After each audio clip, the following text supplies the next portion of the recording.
৭৭ আর এই গিয়ে ৭৮। মোটে ৭৮। এর চেয়ে বেশি তো নবাবের দেহরক্ষীর কাছে থাকে। দূর দূর দূর দূর।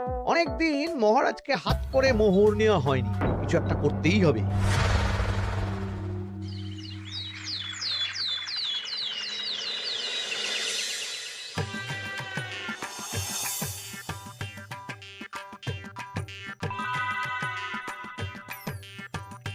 কই গো, কিছু কি ঠিক করলে? রাজকুমারের জন্মদিনে কি উপহার দেবে? হ্যাঁ গো, পেয়েছি। এই দেখো। উমা, এই যে তোমার ছোটবেলা সোনার আংটিখানা। হ্যাঁ গিন্নি, ঠিক ধরেছ। যেটুকু যা গয়না ছিল সবই তো দেওয়া হয়ে গেছে, নহে বিক্রি হয়েছে। আর তো কাউকে কিছু দেওয়ার নেই, তাই ভাবলাম এটাই উপহারে দিই। সে ভালো ভেবেছো। বেশ, আসি তাহলে। ওদিকে সবার দেরি হয়ে যাচ্ছে গিন্নি।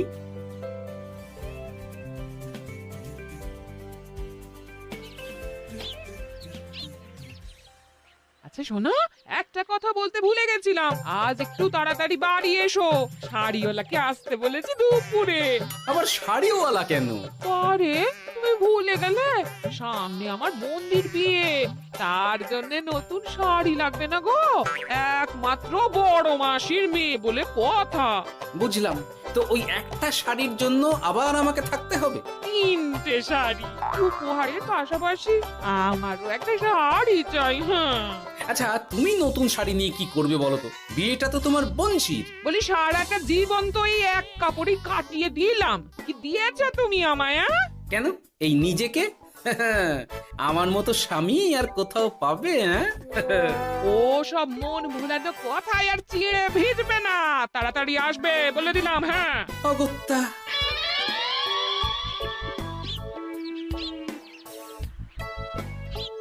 দূর, গিন্নিরও যত কথা সব বেরোনোর সময়। আবার তাড়াতাড়ি ফিরেও আসতে হবে শাড়ির জন্য। দেখি মহারাজকে বলি অগ্রিম বেতনের জন্য, না হলে তো শাড়ি কেনা যাবে না।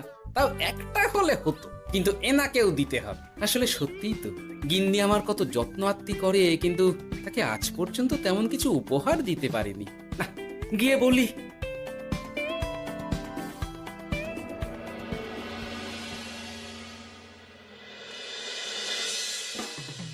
রাজকুমারীর জন্মদিন উপলক্ষে যে আপনারা এত উপহার এনেছেন তার জন্য অনেক ধন্যবাদ। আপনাদের সকলের আশীর্বাদ ও ভালোবাসা আমি রাজকুমারের কাছে পৌঁছে দেব। এ আর এমন কি মহারাজ, জানেনই তো রাজকুমার আমাদের সকলের কাছে কত প্রিয়। ঠিক ঠিক। কিন্তু আমি অবাক হচ্ছি আপনার প্রিয় গোপাল জন্মদিন ভুলে গেছে দেখে। এখনো পর্যন্ত তার কোনো পাত্তাই নেই। হ্যাঁ তাই তো, গোপাল আসেনি কেন? এসে গেছি মহারাজ। তা বলি, এসে তো উদ্ধার করে দিয়েছো। আজ রাজকুমারের জন্মদিন, সে কথা কি মাথায় আছে? ক্ষমা করবেন মহারাজ, আসলে ওই রাজকুমারের উপহার আর গিন্নির আবদার এসবের জন্যই আমার দেরি হয়ে গেল আর কি। এই নিন রানীমা, আমার তরফ থেকে রাজকুমারের জন্য ছোট্ট উপহার। অনেক অনেক ধন্যবাদ গোপাল। তবে মহারাজ, আমারও একটা অনুরোধ ছিল। কি? আমাকে যদি অগ্রিম বেতন হিসাবে কিছু মোহর দেন, তাই নিয়ে আমাকে একটু তাড়াতাড়ি বাড়ি ফিরতে হবে। উনি বলবেন আর ওনাকে দিতে হবে, মামা বাড়ির আবদার। যেটা জানেন না তার মাঝে এত কথা বলেন কেন? হ্যাঁ, আসলে মহারাজ, আমার গিন্নির বোনের মেয়ের বিয়ে সামনে, তাই গিন্নি আবদার করেছে ওই নতুন শাড়ি কেনার জন্য। জানেনই তো বিয়ে বাড়ির কত খরচা, তাই। এ তো খুব ভালো কথা, কিন্তু অগ্রিম বেতন কেন? এমন একটা ভালো খবর দিলে আমার তরফ থেকে তোমার জন্য কিছু মোহর উপহার। এই না। ধন্য মা আপনি।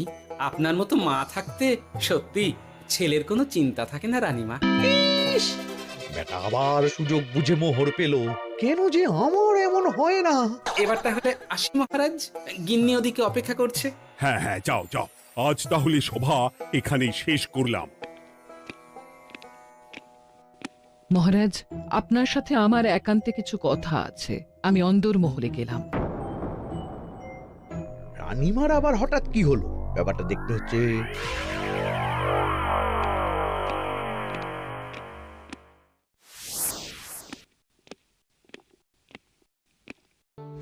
আজ আমি বুঝতে পারছি আপনি আমাকে একদম ভালোবাসেন না মহারাজ। ও কি কথা বলছো রানী? একদম ঠিক বলছি। নিজের গিন্নির আবদার মেটানোর জন্য গোপাল কত ভাবে, নতুন শাড়ি কিনে দেবার জন্য অগ্রিম বেতন অব্দি চাইলো, আর আপনি? আমি তো রাজা, আমি কেন বেতন চাইবো? সেটাই তো, রাজা হয়েও আপনি কখনো এমন কিচ্ছু করেননি, কিচ্ছু না। আহা, রাগ করে না। আমি তোমাকে সব থেকে সুন্দর শাড়ি উপহার দেব, একেবারে সোনার সুতোর কাজ করা মুক্ত বসানো শাড়ি।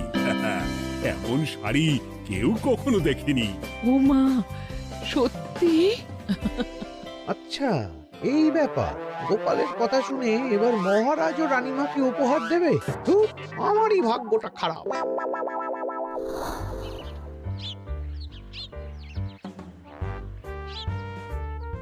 হাজার চেষ্টা করেও গোপালকে আটকানো যায় না।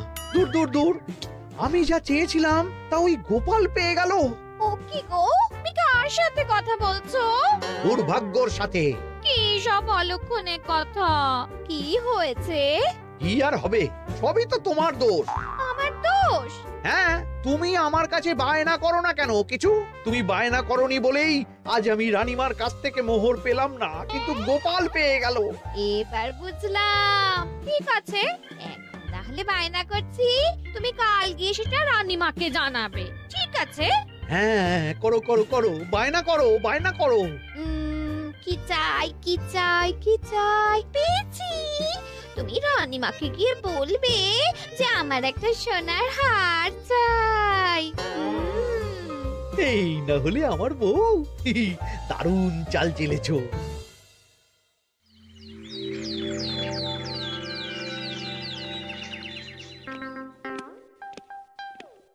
কি গো মন্ত্রী, আজ যে তুমি দেরি করলে বড়। আগে মহারাজ, আমাকে সময় নিয়ে শোনাতে শোনাতে মন্ত্রীমশাইয়ের মনে হয় নিজেরই সময় জ্ঞান খারাপ হয়ে গেছে। তুমি থামো তো মহারাজ, আমারও খুব বড় একটা বিপদ হয়ে গেছে। একমাত্র রানীমাই আমাকে বাঁচাতে পারবেন। আমাকে একটু ওনার সাথে দেখা করার অনুমতি দিন মহারাজ। কিন্তু তোমাদের রানীমা তো এখানে নেই। আসলে জানোই তো যে কুমার অনেক দূরে থাকে, তাই গতকাল রাতেই রওনা দিয়েছে। সে কি, রানীমা নেই? এবার কি হবে আমার? কেন কেন কেন, কি হয়েছে? আসলে মহারাজ, আমার বউ আমার কাছে সোনার হার গড়িয়ে দেওয়ার বায়না করেছে, তাই আমার। বুঝেছি বুঝেছি, চুপ করো তুমি। এখন তোমাকে মোহর দিতে পারবো না। কেন মহারাজ? পরের মাসে দিতে পারবো। আসলে তোমাদের রানীমাকে সোনার সুতো দিয়ে কাজ করা এক শাড়ি উপহার করেছি সদ্য, যার জন্য অনেক খরচ হয়ে গেছে। তাহলে আমার সোনার হার পরের মাসে গড়িয়ে দিও। এটা তো ঠিক না। গোপাল আপনার প্রিয় বলে যখন যা চায় তখনই সাথে সাথেই পেয়ে যায়, আর আমার বেলায় এমন। এমন কোনো ব্যাপার নয় মন্ত্রী। মহারাজ, আপনি বরং আমাকে দেওয়া মোহরগুলো আমার অগ্রিম বেতন হিসেবে ধরুন, না হলে মন্ত্রীমশাই এমন অভিযোগ বারবার করবেন। আহা গোপাল, তোমাকে তো স্বয়ং রানীমা উপহার দিয়েছেন, এসব কিছু করতে হবে না। যেমন আছে তেমনই থাক। ঠিক আছে, আমিও দেখে নেব পরে। কি দেখে নেবে মন্ত্রী? না না, ও কিছু না মহারাজ, পরেই দেখে হার গড়ানোর কথা বলছি। না, মন্ত্রীর হাবভাব মোটেই ঠিক ভালো লাগছে না। বেটা মনে মনে নিশ্চয়ই কোনো ফন্দি আটছে আমার বিরুদ্ধে। কিছু একটা করতেই হবে। গোপালের ওই মোহর উপহার পাওয়াটা আমি কিছুতেই মেনে নিতে পারছি না। একটু মাথা খাটাই, একটু মাথা খাটাই। উপায় পেয়েছি।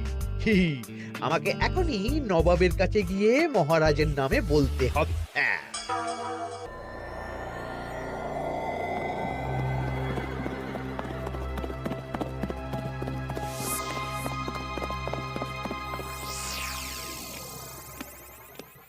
প্রণাম নবাব বাহাদুর। আরে, এ যে কৃষ্ণনগরের রাজা কৃষ্ণচন্দ্রের মন্ত্রী, তো হঠাৎ এখানেই কেন? আমি নবাব বাহাদুরকে আন্তরিক ধন্যবাদ জানাতে এসেছি। কিসের জন্য? এই যে আমরা খুব খুশি রাজা কৃষ্ণচন্দ্রের মতো একজন শক্তিশালী রাজা পেয়ে। শুধু সামরিক বলেই নয়, আর্থিক, সামাজিক, রাজনৈতিক সব দিক থেকে। আর এটা সম্ভব হয়েছে আপনার মতো একজন নবাবের মহারাজের ওপর কৃপা দৃষ্টির জন্য। বলতেটা কি চাইছো তুমি? তেমন কিছুই না, আপনার গুণগান করছি। নইলে আপনিই বলুন না, আমাদের মহারাজ কখনো সোনার সুতোয় বোনা মুক্তোর কাজ করা শাড়ি কিনে রানীমাকে উপহার দিতে পারে? কি সোনার শাড়ি? হ্যাঁ, এমন দামি শাড়ি যা হয়তো নবাবের কাছেও নেই। ঠিক আছে, তুমি এখন আসতে পারো। আর শোনো, আমি তোমাদের রাজ্য পরিদর্শনের জন্য লোক পাঠাবো। কবে কখন সেটা কাল তোমাদের সূচনা পাঠিয়ে দেবো, কেমন? ঠিক জায়গাতেই আগুনটা ধরিয়েছি মনে হচ্ছে। বেশ, ব্যাপারটা আমার মোটেই ঠিক লাগছে না উজির। কৃষ্ণচন্দ্রর মতো এক সামান্য রাজা এত দামি শাড়ি কিনলো কি করে? কালো বাজারি করছে না তো? আমিও একই কথা ভাবছিলাম হুজুর। এক কাজ করো, কালকে কৃষ্ণনগরে খবর পাঠাও। 2 দিন পর রাজকার্য পরিদর্শনের জন্য তুমি সেখানে যাবে। সব খতিয়ে দেখবে, আর কিছু বেগতিক বা গরমিল দেখলে সেটা বাজেয়াপ্ত করে নেবে, কেমন? আর কে হুজুর?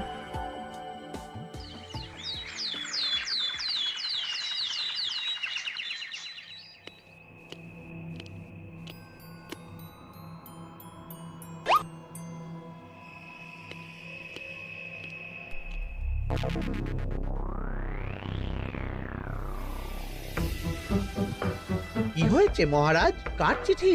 নবাবের রাজকার্য পরিদর্শনের জন্য লোক পাঠাবে 2 দিন পর। এতে চিন্তার কি আছে মহারাজ? চিন্তার বিষয় আছে।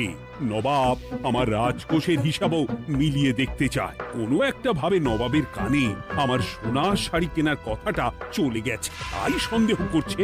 সে কি কাণ্ড! নবাবকে তো চিনি, ভুল ধরার কোনো সুযোগ ছাড়বে না। আর চিঠিতে পরিষ্কার লিখে দিয়েছে, হিসেবের একটু এদিক ওদিক হলেই সে সব বাজেয়াপ্ত করে নেবে। হায় কপাল! এ সব হয়েছে গোপালের জন্য। অমনি শুরু করে দিলেন। আচ্ছা, আমি আবার কি করেছি বলুন তো?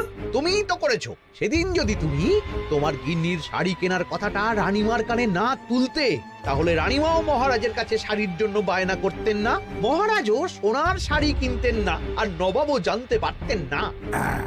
একদম ঠিক কথা বলেছ মন্ত্রী, সব দোষ তোমার গোপাল। মহারাজ, আপনি এমন বলছেন? হ্যাঁ বলছি, কারণ এটাই হয়েছে। দুশ্চিন্তায় এখন মাথা খারাপ হয়ে যাচ্ছে আমার। আমি জানি না তোমার জন্য আজ অব্দি এমন বিপদে কবে পড়েছি। এবার তোমাকেই এখান থেকে বেরোনোর উপায় বের করতে হবে। আর যদি তা না করতে পারো, তাহলে আজ পর্যন্ত তোমাকে যত মোহর উপহার দেওয়া হয়েছে সেই সব উপহারের মোহর ফেরত দিতে হবে। সব মোহর যে প্রায় খরচ হয়ে গেছে মহারাজ, আবার আমি কোথা থেকে পাবো? সেটা তুমি জানো। এইবার গোপাল ভালো মতো জব্দ হয়েছে। এই যে লঘু পাপে গুরুদণ্ড। গোপাল পড়ল ফাঁদে। এমন দেখে মন্ত্রী হাসে আর আমার মনটা কাঁদে।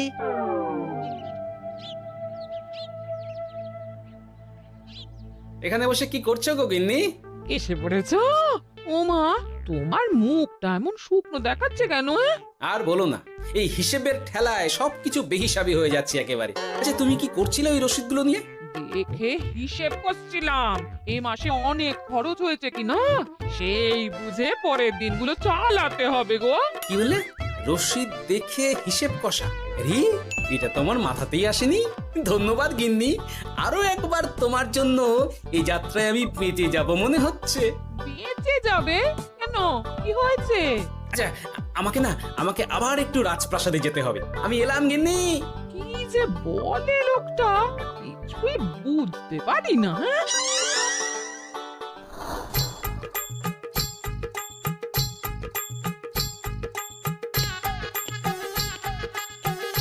আসতে পারি মহারাজ? এ কি গোপাল, তুমি? আর কোনো চিন্তা নেই মহারাজ, নবাবকে হিসেব বোঝানোর উপায় পেয়ে গেছি। কি বলছো? কি উপায়? এই দুদিনে আপনি শুধু সকল প্রজাদের কাছ থেকে পুরনো রসিদ সংগ্রহ করুন, তাহলেই কেল্লা ফাতে। তাই নাকি? আর নয়তো কি? তবে এ ব্যাপারে মন্ত্রী মশাইকে কিন্তু কিচ্ছু জানতে দেওয়া যাবে না। শুধু আমি যা বলছি তাই করুন মহারাজ। সে তো বুঝলাম, কিন্তু প্রজাদের থেকে পুরনো রসিদ সংগ্রহের কথা ঘোষণা করলেই মন্ত্রী এমনি জানতে পেরে যাবে। চিন্তা করবেন না মহারাজ, আমার কাছে এটারও উপায় আছে। আপনি শুধু খেয়াল রাখবেন যাতে এই কথা 5 কান না। বাকিটা ভরসা রাখুন, কৃষ্ণনগরের একটা ঘাসও নবাব বাজেয়াপ্ত করতে পারবে না।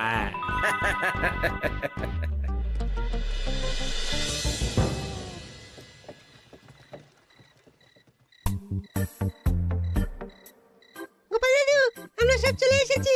ভালো সময় এসেছিস। তোদের দাদুর ভবিষ্যৎ এখন তোদেরই হাতে। এমন করে বলছো কেন দাদু? আমরা থাকতে তোমার কিচ্ছু হবে না, শুধু বলো না কি করতে হবে। জানি তো, তোদের যেটা করতে হবে সেটা হলো সবার বাড়ি বাড়ি গিয়ে পুরনো রসিদ সংগ্রহ করতে হবে। এই ব্যাপার, এটা এমন কি? কিন্তু কেউ যদি জিজ্ঞাসা করে কেন চাইছি, তখন বলবি যে ওই গোপাল দাদু ওই ঠোঙা বানাবে বলে পুরনো কাগজ চাইছে। আচ্ছা, আমরা এক্ষুনি নিয়ে আসছি। যাক, প্রথম ধাপ হয়ে গেল, এবার পরের ধাপের প্রস্তুতি। যাই, একবার বরং বিজ্ঞানীর কাছ থেকে ঘুরে আসি। বিজ্ঞানী, ও বিজ্ঞানী, বাড়ি আছো? আরে গোপাল যে, এসো এসো ভেতরে এসো। বলো, তোমাকে কিভাবে সাহায্য করতে পারি? তোমার কাছে কালি মোছা যায় এমন কোনো কিছু আছে? কালি মোছার জিনিস? হ্যাঁ, একটা তরল রাসায়নিক পদার্থ আছে যেটা সব ধরনের কালি তুলে ফেলে। দাঁড়াও দিচ্ছি। অনেক ধন্যবাদ বিজ্ঞানী।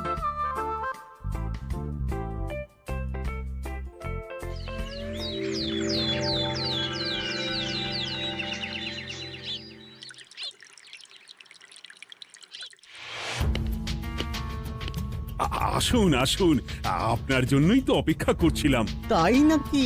এতটা পথ উনি এসেছেন, আগে ওনার জন্য শরবত ও মিষ্টির ব্যবস্থা করি। এই যে মহারাজ, আমি জল মিষ্টির ব্যবস্থা করে এনেছি, এটাও সাথে নিন। এটা কি? কেন, হিসেব ভোলা ময়রা পাঠিয়েছে এই মিষ্টি ও শরবতের দাম। এর মধ্যে এই কাজের সাথে যুক্ত ভোলা ময়রা আর তার পরিচারকের পারিশ্রমিকও যুক্ত আছে। হ্যাঁ, আসলে আমাদের মহারাজ তো প্রতিদিনের খরচ খুব হিসেব করে চলেন, তাই। ও, আমি একটু বসবো? নিশ্চয়ই, ওই তো ওদিকে বসার জায়গা। আপনি কি হাওয়া খাবেন উজির সাহেব? তাহলে রশিদে ওটাও যুক্ত করব। মশকরা হচ্ছে? আহা, রেগে যাচ্ছেন কেন? আপনার সাথে মশকরা করার মতো স্পর্ধা আমার নেই উজির সাহেব। আসলে মাসের শেষ তো, তাই একটু বেশি হিসেবে চলতে হচ্ছে আর কি। আমাকে হিসেব দেখাচ্ছ? আর রাজা কৃষ্ণচন্দ্র যে সোনার সুতোয় বোনা শাড়ি কিনতে পারলো, সেটার হিসেব কোথায়? একটা সামান্য রাজা এত অর্থ পায় কোথা থেকে? এ আবার কেমন কথা? মহারাজ যা কিনেছেন সেটা তো তার জমানো অর্থ দিয়েই কেনা। আমি বিপথে কোনো কাজ করি না। সেটা তো রাজকোষের হিসেব দেখলেই বোঝা যাবে। শুনে রাখো গোপাল, একটুও যদি হিসেব এদিক ওদিক দেখি না, তাহলে সব বাজেয়াপ্ত করে দেব। কোনো চালাকি নয়, কোনো চালাকি নয়। বেশ, তবে করুন হিসেব। আমাদের কাছে কিন্তু সব কিছুর রসিদ আছে। কই গো, আনো সব, আনো আনো।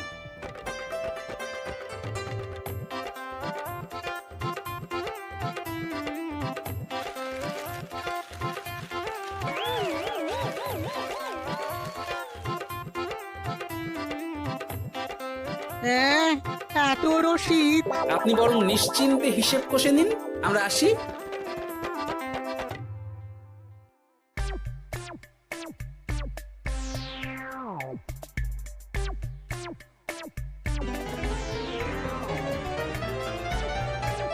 বাবারে, এত হিসেব কষে কষে তো মাথা ঝিমঝিম করছে, খিদেতেও পেট চুই চুই করছে। আপনার হিসেব কত দূর উজির সাহেব? আমাকে এখান থেকে নিয়ে চলো গোপাল, আমি আর পারছি না। ও কি, অঙ্ক কষে কষে তো আপনার সব শক্তি শেষ হয়ে গেছে দেখছি। আচ্ছা চলুন চলুন চলুন, কিছু মুখে দিয়ে দিন, তাহলেই শক্তি আসবে। তাই চলো।